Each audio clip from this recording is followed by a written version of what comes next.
Hallo zusammen. Ich erzähle euch heute die Geschichte «Yeti Pleki Plek».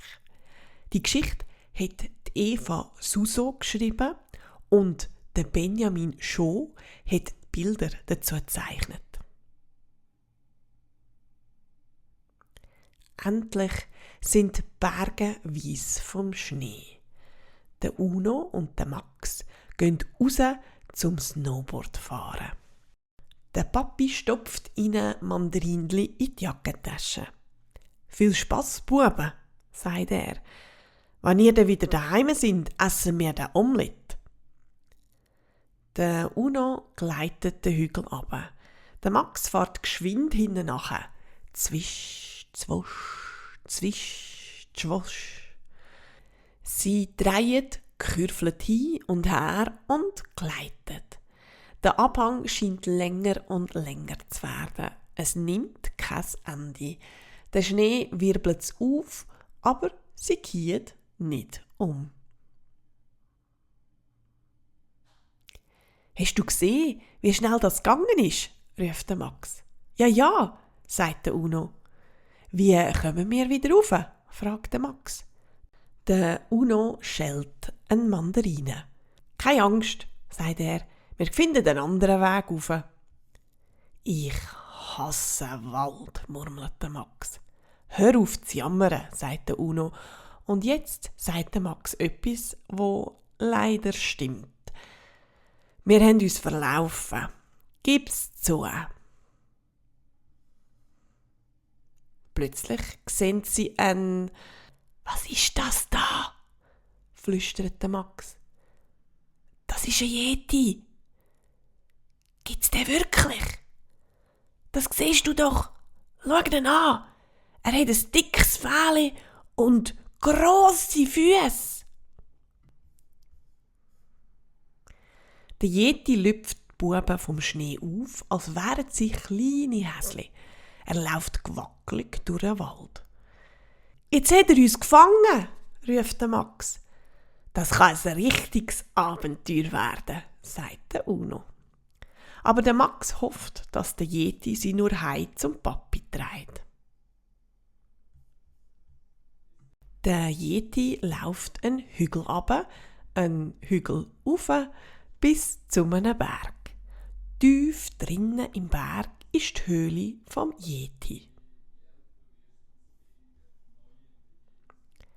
«Wie gemütlich der Yeti hier wohnt», sagt der Max.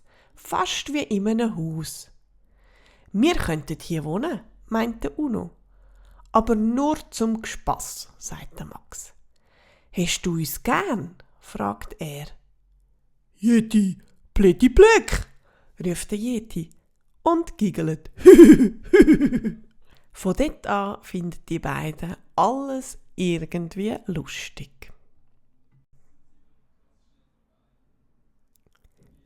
Weit in der Höhle gibt es noch eine kleinere Höhle. Der Yeti zeigt sie ihnen. Dort ist noch ein anderer Yeti, ein sehr alter. Das ist wahrscheinlich der Großvater, vermutet der Uno.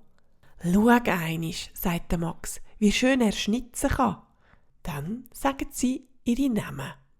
«Max», sagt der Max. «Uno», sagt der Uno. «Yeti, Pleki, Plek, Plak, Pluck», sagt der alte Yeti und gibt jedem Bub eine Holzeule. Der Yeti hat Hunger.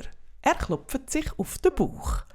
«Gormi, Gurmi, Galli, Speck, Yeti, Pleki, Plek», grummelt er. «Wird er uns jetzt auffressen?» fragt der Max. «Was auch? Yetis sind doch Vegetarier», sagt der Uno. Der Yeti hat einen Geiss. Die Buben schauen zu, wie er die Geiss melkt. Der Max und der Uno pflücken Blaubeere vom Zweig. Der Yeti kocht eine Blaubeere-Tannen-Zapfen-Suppe. Es blubbert im Topf. Das Feuer knistert und die Suppe schmeckt fein. Wer hätte das gedacht, dass du und ich einen Yeti im Wald treffen würden, sagt der Max. Ich habe gedacht, dass Yetis im Himalaya wohnen, sagt der Uno. Aber jetzt haben wir 2 getroffen und die sind genau so nett wie wir.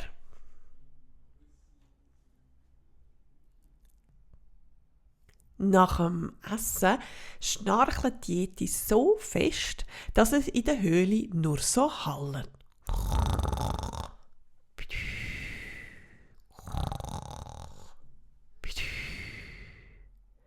Der Uno und die Geiss schlafen trotzdem ein, aber die Eule nicht. Und der Max ist auch wach. Er denkt an Papi. Wo der Yeti verwacht, fragt der Max: «Kannst du uns jetzt heimbringen?» Der Yeti giggelt. Das bedeutet ja.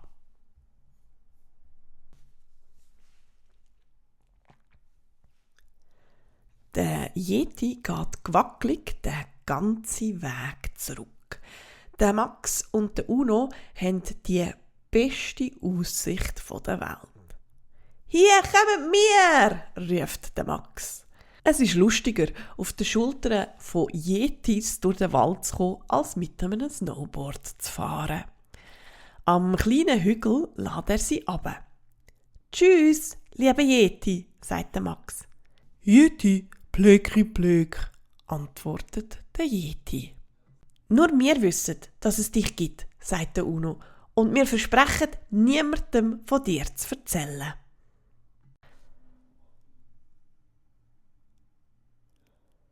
«Wir sind den langen Hang abgefahren», sagt der Max. «Da sind wir noch ein bisschen falsch gefahren, aber wir haben wieder heimgefunden, weil uns jemand geholfen hat. Aber wer ist ein Geheimnis?» Da entdecken die beiden Buben die Holzeule auf dem Regal. «Hast du auch eine Eule?» fragt der Uno. «Die habe ich schon vor langer Zeit von einem Yeti bekommen», sagt der Papi. «Glaubt ihr mir das?» Der Max und der Uno müssen lachen und rufen: «Yeti, Pleki Plek!»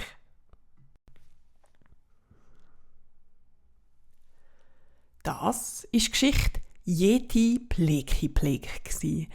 Ich hoffe, sie hat euch gefallen. Bis gleich wieder. Tschüss!